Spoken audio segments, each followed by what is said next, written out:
जब मैं जवान थी, निहायत खूबसूरत थी। मैं किसी और के निकाह में होने के बावजूद एक ही घर में हमसे नाजायज ताल्लुकात इस्तेमाल कर रखे थे।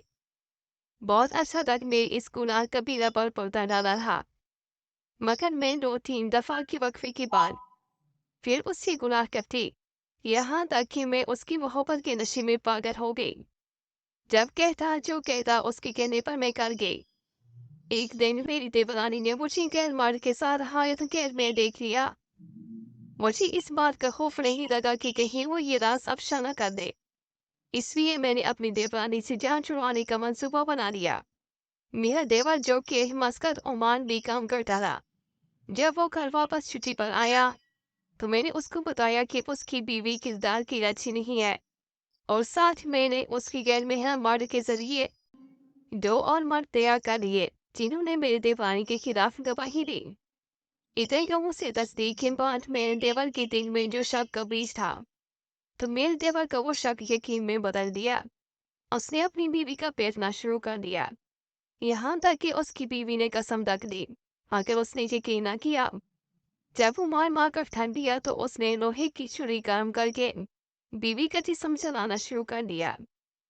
वो छुरी को आग पर रखता और तब तक छुरी को आग से हटाता, जब तक छुरी का रंग अंगारा जैसा न हो जाता था। जब छुरी थे कर आग के अंगारे जैसी हो जाती, तो वो बारी बारी जिस्म के मुख्तलिफ हिस्सों को जलाता। सबसे पहले उसने बीवी की जबान को तय की थी छुरी की मदद से कर दिया। फिर छुरी इस तरह दिखाने यहाँ तक कि मेरे बहाने दर्द की शिद्दत से भी होश हो गई। मेरे देवर ने छुरी गर्म करके ऐन उसके दिल के मकाम पर पिवस्त कर दी, और वही मौत की आगोश में पहुंच दी। मेरा देवर गिरफ्तार होकर जेल से आ गया। अदालत ने उसे 4 बार सजाए मौत लगाने का हुक्म सुनाया। मेरा राज अफशा ना हो, यहाँ तक कि वो वक्त गुजरता रहा। मेरा बेटा जवान हो गया था, मैंने उसकी शादी कर दी, मेरे शोहर का इंतकाल हो गया, मेरा मकाफाती अमल शुरू हो गया। आज मेरी बहू मुझ पर तरह तरह के इल्जाम लगाती है, और मुझ पर खुद तशद्दुद करने के बाद मेरे बेटे से शिकायत करके मुझे मेरे बेटे से भी फिरवाती है। मैं कस्में उठाती हूँ, मगर मेरा बेटा फिर भी मेरा यकीन नहीं करता, जबकि मेरी बहू की जबान से निकलने वाला हर लफ्ज़ से मेरे बेटे के लिए काबिल यकीन है। कुछ दिन पहले मेरा दूध पीने का दिन था, मगर मैं दूध मौजूद न था। मैं किचन में बैठी दूध पी रही थी कि बहू ने देख लिया। मेरी बहू ने सारा दूध गर्म करके मुझ पर फेंक दिया। मेरा सारा जिस्म झुलस गया। मुझे मेरा हमसाया अस्पताल ले गया। मैं 3 दिन अस्पताल रही, मगर मेरे बेटे और बहू ने मेरी खबर ना ली।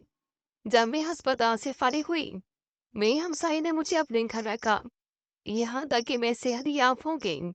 जब सेहतयाब हो गई तो अपने घर आ गई। बहुत एहतियात से जी रही थी। मुझे नहीं याद कि बेटे की शादी के बाद कभी मैंने अपनी मर्जी का और पेट भर कर खाना खाया हो। एक दिन मेरी बहू ने फिर मुझ पति के इल्जाम लगाया, और मेरे बेटे ने मुझे पीटना शुरू कर दिया, यहाँ तक कि मुझे लहूलुहान कर दिया।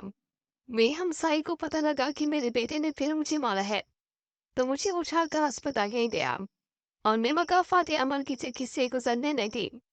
एक बार फिर जिंदा हो गई। मैं अपनी कहानी के जरिए नसीहत करना चाहती हूँ कि अल्लाह के हाथ देर है अंधे अंधे, मकाफाते अमल की जकी जल्दी ऐसा ऐसा है, मगर बीच से बहुत बारीक है। यानी नाज़रीन, उम्मीद करते हैं इस स्टोरी से आपको कुछ सबक मिला होगा। मज़ीद इस तरह की वीडियोस देखने के लिए हमारे इस चैनल को सब्सक्राइब जरूर करें।